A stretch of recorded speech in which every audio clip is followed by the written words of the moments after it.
વડોદરા મહાનગરપાલિકાની દબાણ શાખાની ટીમે સપાટો બોલાવ્યો છે। અલગ અલગ વિસ્તારમાંથી દબાણ દૂર કરવામાં આવી રહ્યા છે। આજે દબાણ શાખાની ટીમ પહોંચી ગઈ હતી પથ્થરગેટ વિસ્તાર કે જ્યાં દબાણો દૂર કરવામાં આવ્યા છે। ખંડેરાવ માર્કેટ નજીકથી પથ્થરગેટ સુધીના રસ્તા પરના જે પણ ગેરકાયદેસર દબાણો છે તે દૂર કરવામાં આવ્યા છે। તેમજ સાયકલ બજાર પાસે જે ગેરકાયદેસર દબાણો હતા તેને પણ દૂર કરવાની કામગીરી દબાણ શાખાની ટીમ દ્વારા હાથ ધરવામાં આવી છે। દબાણ શાખાની ટીમ દબાણ હટાવવા માટે પહોંચી હોય દબાણકર્તાઓમાં ભારે ફફડાટ જોવા મળ્યો હતો। વોર્ડ નંબર 13ની ટીમ પોલીસને સાથે રાખીને દબાણ હટાવવા માટે પહોંચી છે। દબાણો દૂર કરવામાં આવી રહ્યા છે।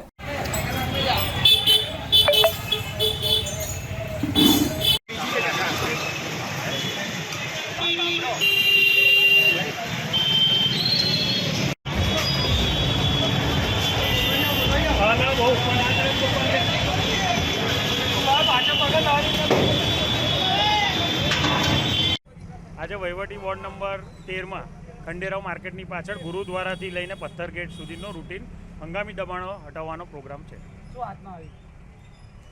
કામગીરી અત્યારે ચાલુ છે, બરોબર છે।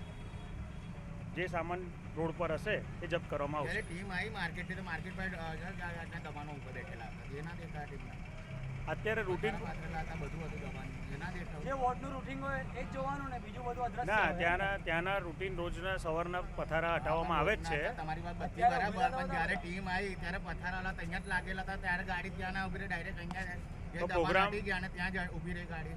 જ્યાંનો દબાણનો પ્રોગ્રામ હોય ત્યાં આગળ અમારે પહેલાં ત્યાં પોલીસ પ્રોટેક્શન ને બધું આવેલું હોય તો ત્યાં આગળ અમારે પ્રોગ્રામ પહેલાં ચાલુ કરવાનો હોય। બાકી દરેક એરિયામાં દરેક વિસ્તારમાં રૂટીન કામગીરી અમારી ચાલુ છે। ગેટની બાજુમાં જ દબાણ હોય છે, ત્યાં પણ અમે રોજે રોજ રૂટીન કોર્સમાં દબાણો હટાવવાની કામગીરી ચાલુ જ હોય છે। શું નામ?